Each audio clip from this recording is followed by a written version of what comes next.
One of the reasons why I have the utmost respect for Mr. Munger is because he's been through it all. When he was just shy of 30 years old, he lost everything. His son died of cancer, his wife left him, he was not advancing in his career at the pace he had previously envisioned. He only had a couple $100 to his name.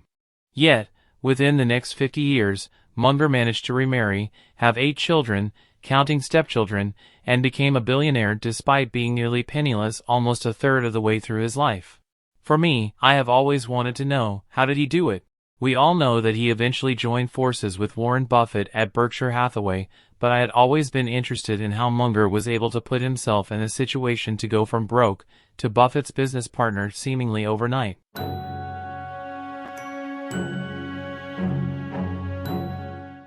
In Munger's early years, he had a strong desire for both current income and capital appreciation. In practice, this led Munger towards high-quality real estate as well as stock investments. Munger's desire to get rich while he could still enjoy it led him to selectively take on debt to back his best ideas. This decision, by the way, is a marked contrast to Buffett. To put it bluntly, Buffett hated debt, and in early 1970s interviews, would often compare high debt to an economic form of slavery, arguing that intelligent men and women should be able to find a way to become rich without the use of leverage. First and foremost, Munger sought immediate income to fund other investments. In much the same way that Berkshire Hathaway uses its dividends from Coca-Cola, Procter & Gamble, Nebraska Furniture Mart, Geico, Dairy Queen, and others to fund acquisitions of firms like Heinz and partial stakes in firms like IBM and Wells Fargo, Munger was eager to find dependable sources of income that would fund other investments. In his case, he developed real estate and used leverage to buy undervalued stocks, such as Canadian power companies with stable dividends high enough to service the payments on his debt.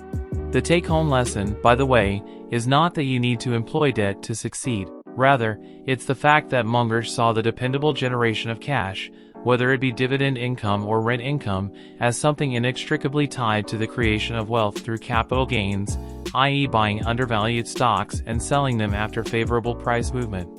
Charlie Munger structured his business life in such a way that he acquired cash-generating assets so that he could always have money coming in to buy other undervalued assets, which were often cash-generating as well. Although Munger has never labeled himself a dividend investor, it was his ability to always have streams of cash coming through the door that enabled him to make capital appreciation investments. By the time Munger opened his fund, which, by the way, generated 19.8% annual returns from 1962 to 1975, he had resorted to openly mocking those who worried about lower stock prices. Even though many of his individual and fund holdings fell by 60 to 75% during the bear market crash of 1973 to 1974, Munger did not engage in any panic selling and, in Janet Lowe's book, mentioned that the thought of selling out never crossed his mind at any point in his investing career.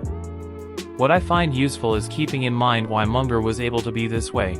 Although his portfolio holdings fell dramatically during the 1973 to 1974 crash, he did not flinch because at this time, he had monthly income coming in from an Amoco oil partnership, real estate, and some high-paying dividend stocks to satisfy all of his personal needs.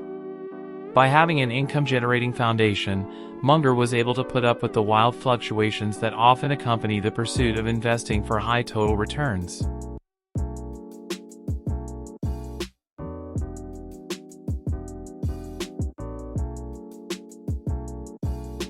A conventional approach to investing would imply seeking out capital appreciation first, and then turning it into income when necessary.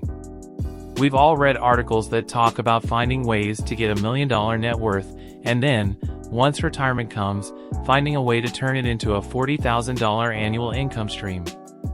Munger's path to wealth, however, regarded income and capital gains as something joined at the hip. By finding undervalued opportunities that had a strong potential to generate current and future income, he could accomplish two things.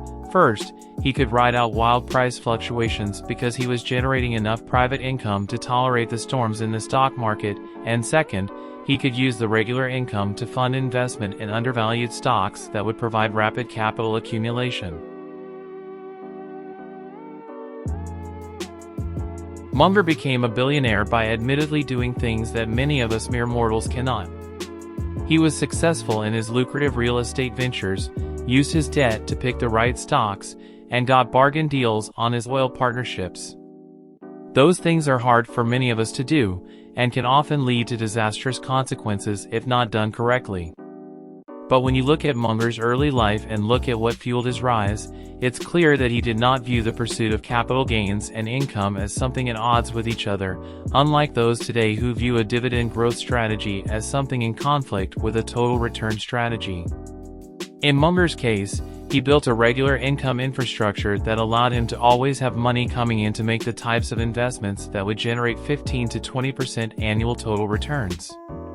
That's the $1 million lesson from Munger's early life.